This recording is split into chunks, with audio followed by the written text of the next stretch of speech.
So, with that,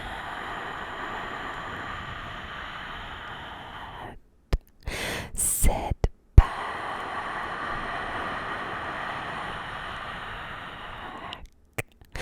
relax,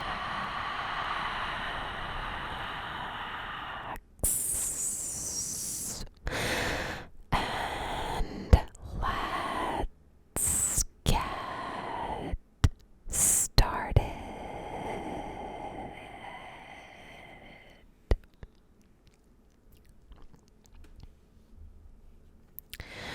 Number 1. BJ Novak was the first person cast. The show's producer, Greg Daniels, was inspired by his time on Saturday Night Live and wanted to hire a writer performer. Other writer performers who were later added include Mindy Kaling, Kelly, and Paul Lieberstein, Toby, Michael Schur, who wrote and produced the show, played Dwight's cousin, Mose.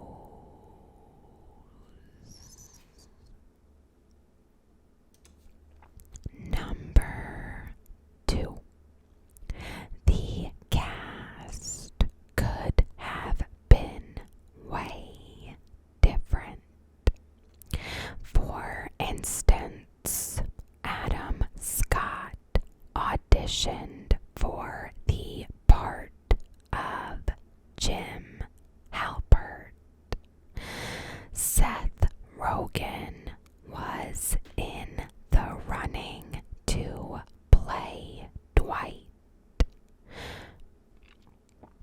Eric Stonestreet, who is now on Modern Family, auditioned for Kevin. Before getting cast as Angela, Angela Kinsey auditioned for Pam. Bob Odenkirk was originally cast as Michael Scott, but was replaced by Steve Carell when the show he'd been working on, Come to Papa, was canceled. In a late season episode, Odenkirk played a very Michael Scott-like manager looking to hire Pam.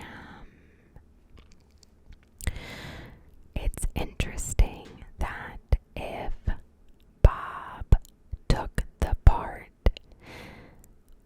who would play Saul on Breaking Bad?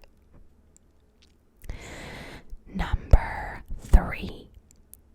John Krasinski had a rough audition. One reason Adam Scott could have easily played Jim. John Krasinski's audition for The Office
British show so much, and Americans have a tendency to just really screw these opportunities up. I just don't know how I'll live with myself if they screw this show up and ruin it for me. The man responded, "My name's Greg Daniels. I'm the executive producer." Still, Krasinski managed to get the part. Number 4. After he got the part, John Krasinski interviewed paper company employees for research. Krasinski met with several employees at different paper companies to research his role, and he filmed a visit he took through Scranton, Pennsylvania. The footage of his trip through the city was actually used in the show's opening credits sequence. Number 5. Phyllis Smith got cast by Casting People. Phyllis was a casting agent for the show before she got the part of Phyllis. She was reading the script with some auditioning actors when director Ken Kwapis decided that she was the one who should play the role. Number 6. Everybody needed to improvise.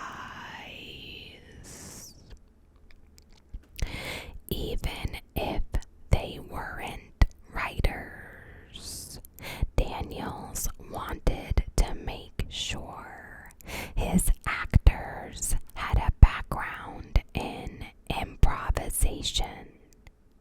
He has said improv is a good tool to make it seem more natural. Number 7. They initially stayed close to the British version. The pilot was shot with essentially the same script as the pilot from the British show. Many viewers questioned this decision, but it had to be done considering NBC bought an adaptation. Daniels believes that the show really branched out into its own entity in the second season. Number 8. No one was optimistic about the show. It was hard for the cast and crew to have faith early on. During the first season, NBC executives would bring a lot of pessimism to the set. According to Krasinski, would say things like, "This episode is so good." Unfortunately, it's the last one we're going to do. Number 9. They owe their success to Apple. One thing that helped save the show was iTunes. Around the second season, when NBC made the show available on the platform, it took up 4 of the top 5 slots for downloaded television shows. That's when the people behind the show learned that their audience skewed young rather than the white-collar workers they thought would be watching. Number 10. The cast picked the opening theme song. When it came to the show's opening theme music, series creator Greg Daniels gave the cast 4 versions of the song and let them vote on the winner. The now iconic song came from a demo by composer Jay Ferguson, which was then re-recorded by musician Bob Thiele Jr. and a group later dubbed the Scrantones, who made an appearance on the episode The Booze Cruise.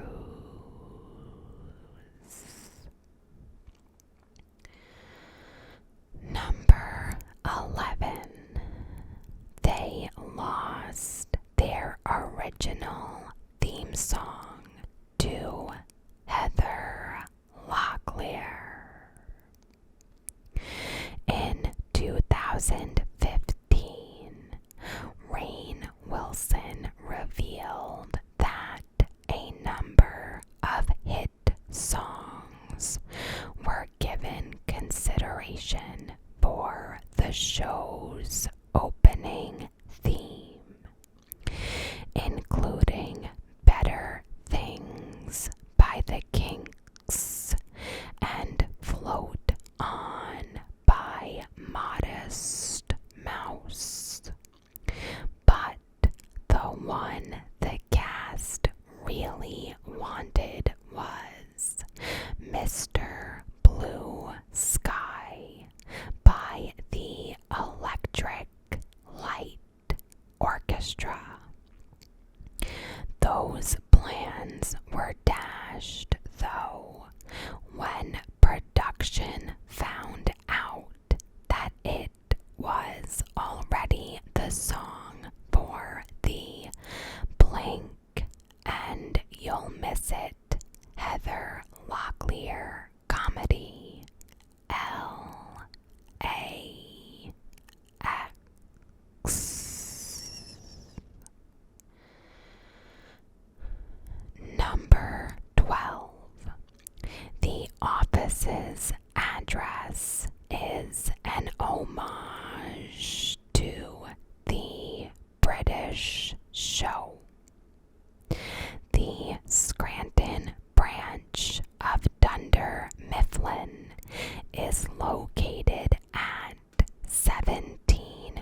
only made the show brighter for season 2.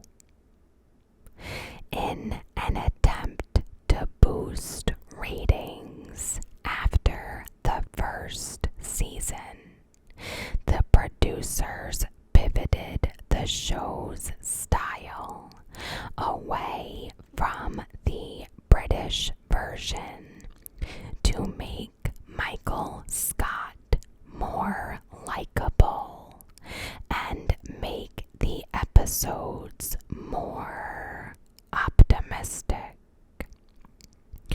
According to Novak's DVD commentary track for The Dundies, the first episode of the second season, they also made the lights in the office brighter to help complete that tonal shift.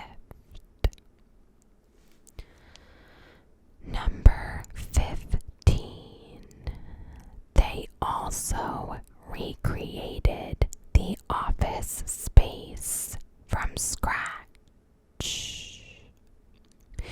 The show's first season was shot in a real-life office in Culver City, California.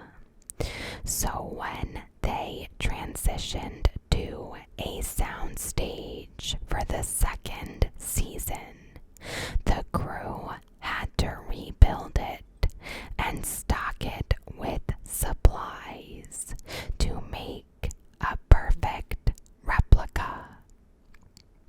They did make Michael's office a little bigger to accommodate cameras, and since they were on a sound stage, they could control the weather.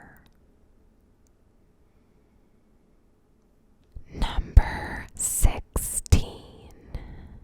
Jim's fake rain-filled proposal was expensive.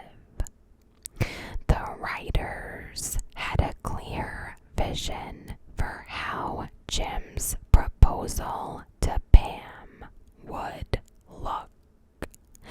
They wanted to shoot it at an actual rest stop on the Merritt Parkway, but it would have cost $100,000. Plus, they wouldn't be allowed to use fake rain, which was important to the scene. So the crew built a replica of the parkway and a rest stop.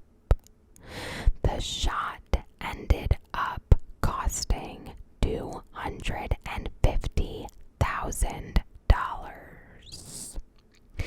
Daniels described the scene as the most expensive and elaborate shot we've ever done, but it's also sort of the highlight of 5 years of storytelling. Number 17. You could actually buy Dunder Mifflin paper. In 2011, the company Quill.com, owned by Staples, announced that they would start selling Dunder Mifflin paper. At the time, their director of innovation explained, paper is a race to the bottom as paper usage is going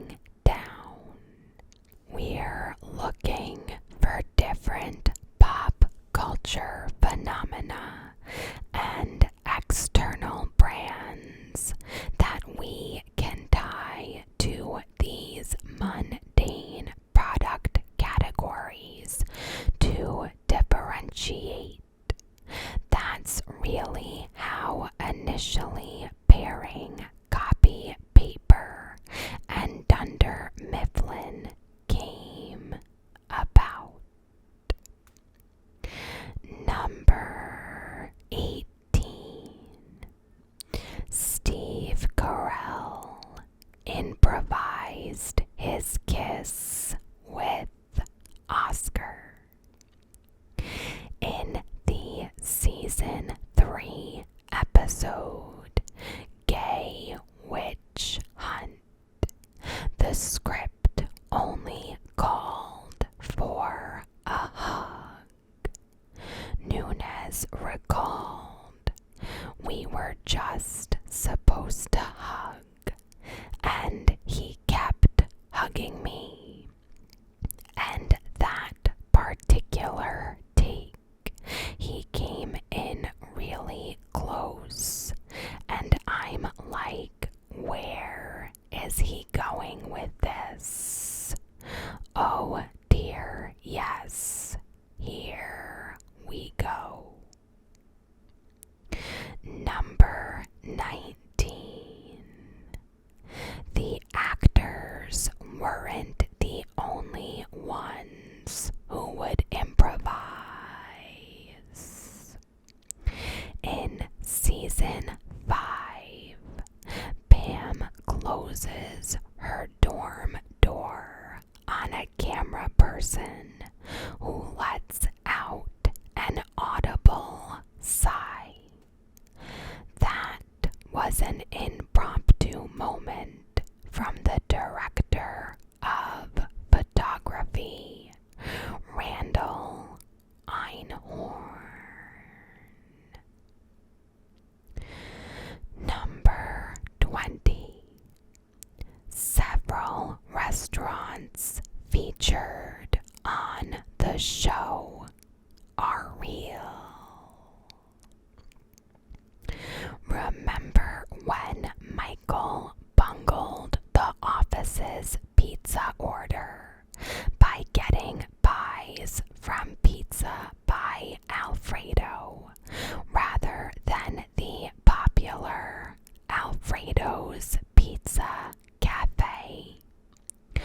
Well, you can head to Alfredo's Pizza Cafe right now if you'd like. It's a real place right in Scranton. To get that authentic Pennsylvania feel, the show's production incorporated real-world businesses and restaurants from the area when writing scripts. So if you want some calamari, you can go to Cooper's Seafood, one of Kevin's favorites. You can also swing by Poor Richard's for a pint, or head to the Steamtown Mall, where you can see a display featuring the original burgundy "Welcome to Scranton" sign from the show's opening credits. Number 21. Sadly, Schrute Farms isn't real, but its reviews are. On the opposite end of the spectrum, Schrute Farms is a very fictional place with very real reviews on TripAdvisor. More than 1,100 of them. Though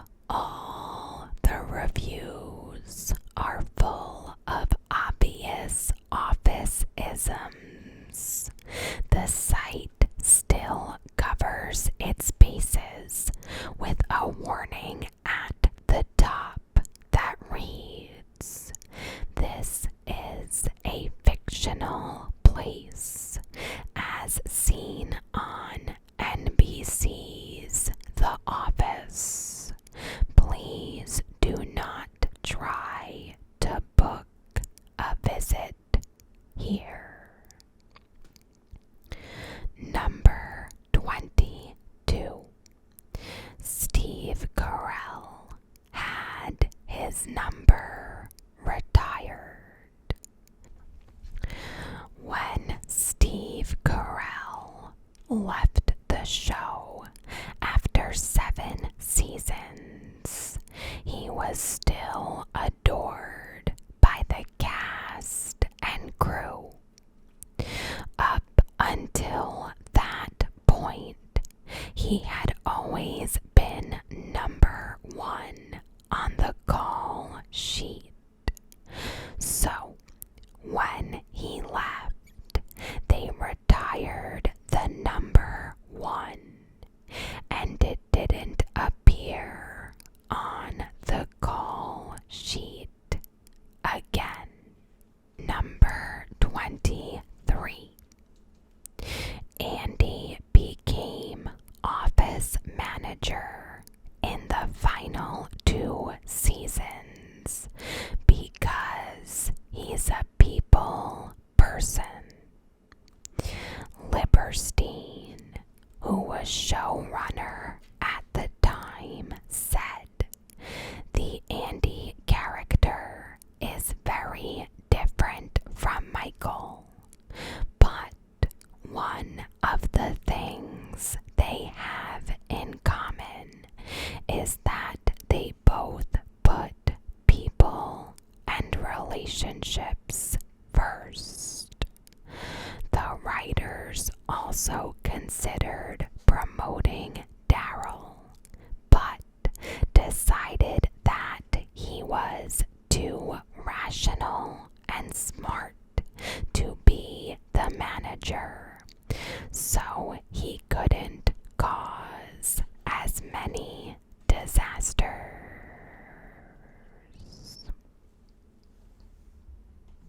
Number 24. James Spader was only supposed to make a cameo. The writers liked him so much that they asked him to expand the role. Spader has a way of taking on his character so fully, even in rehearsal, that it's changing the mood on the set, Lieberstein said. "Everyone is discovering who they are with this new energy." Number 25. Showrunners kept Carell's finale appearance secret from everyone.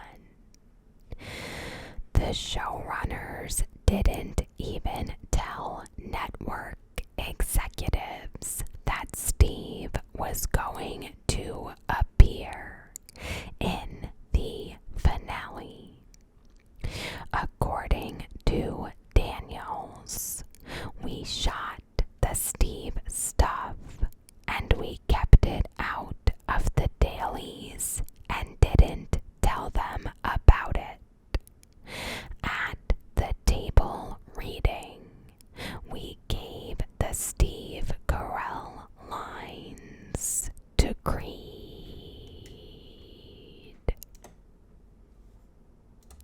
Number 26. We missed out on a Dwight spin-off show. After The Office ended, Dwight was supposed to get a spin-off called The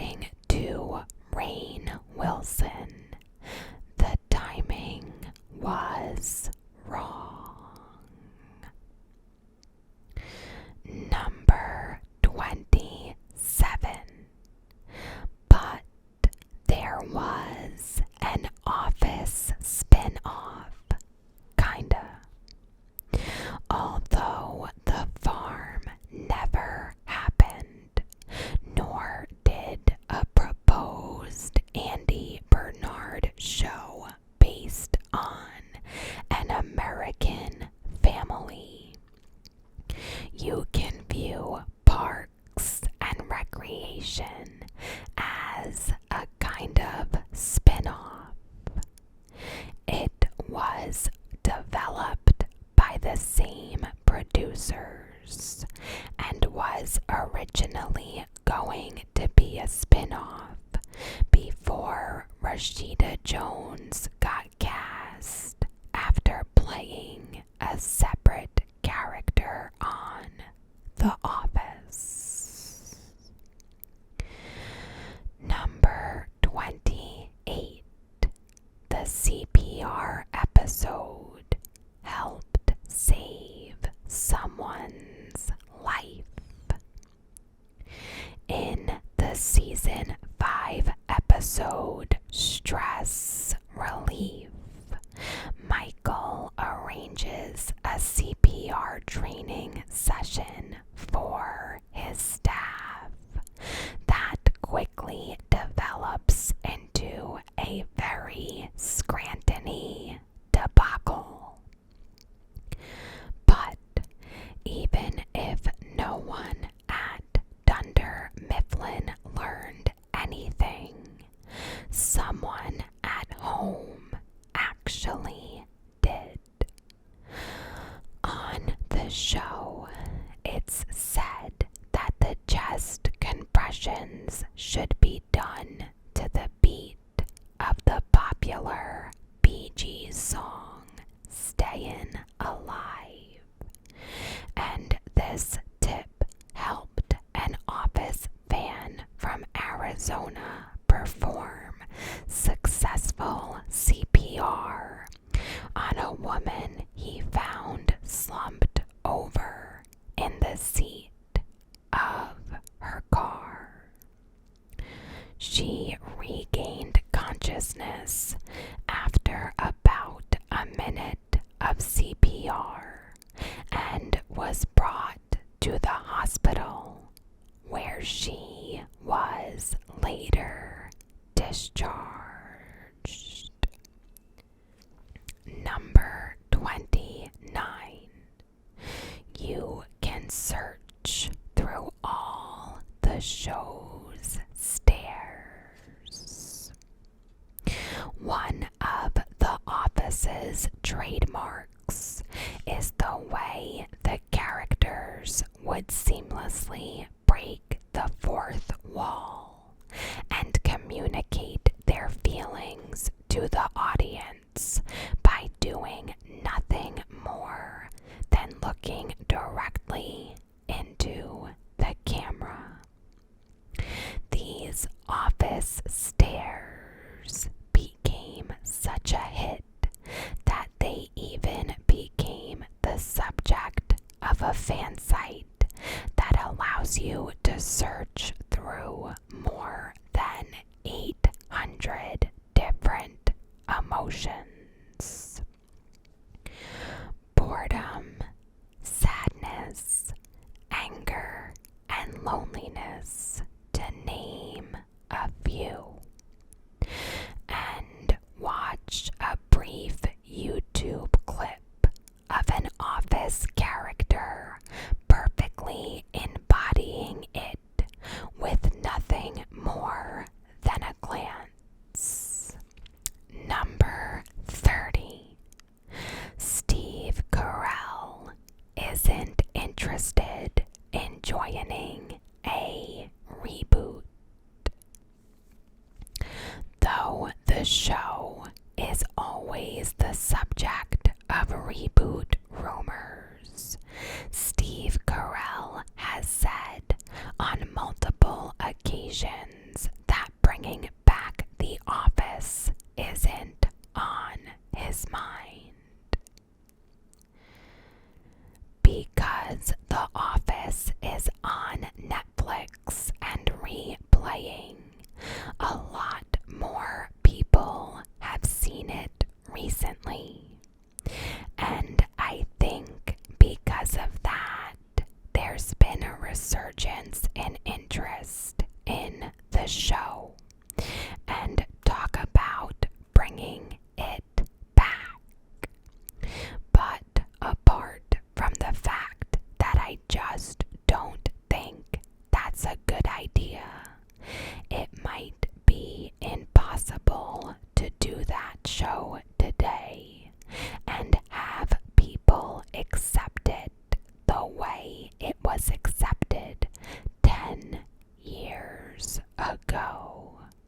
Carell said.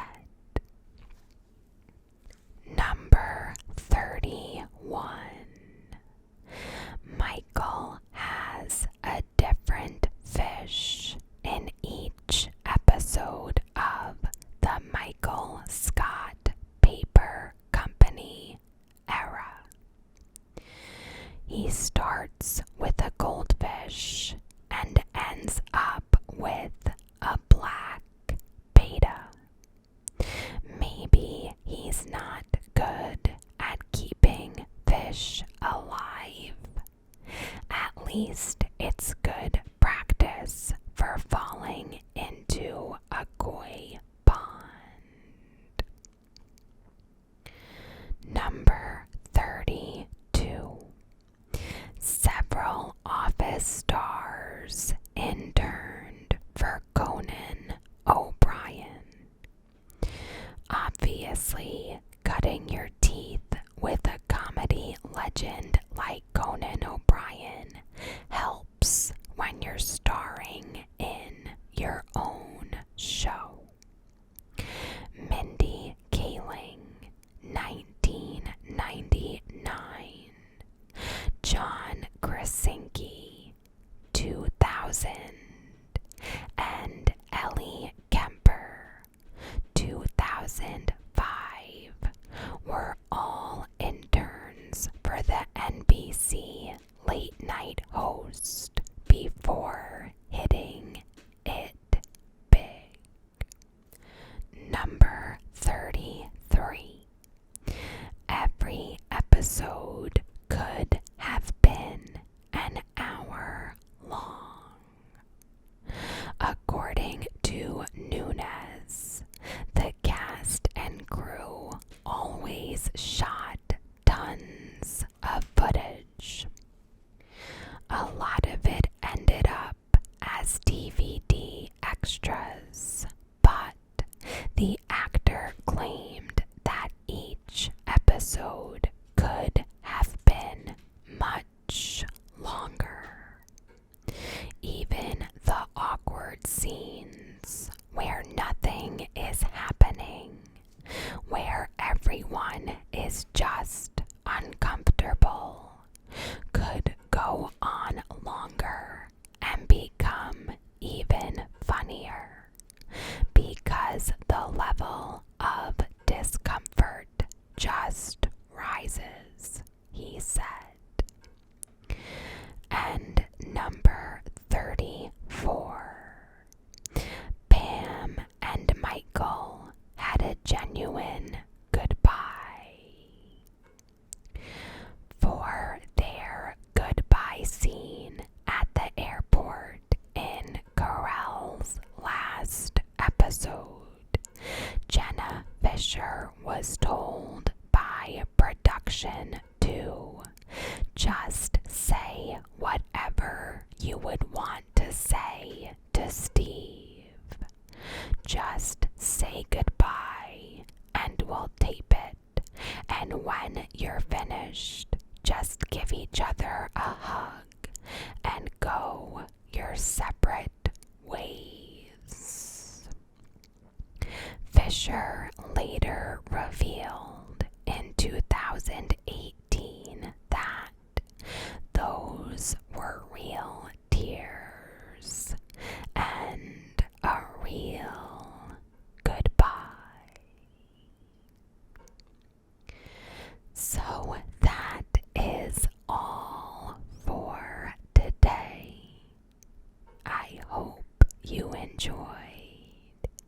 As always, thank you so much for watching. I hope you have a wonderful night, and I will see you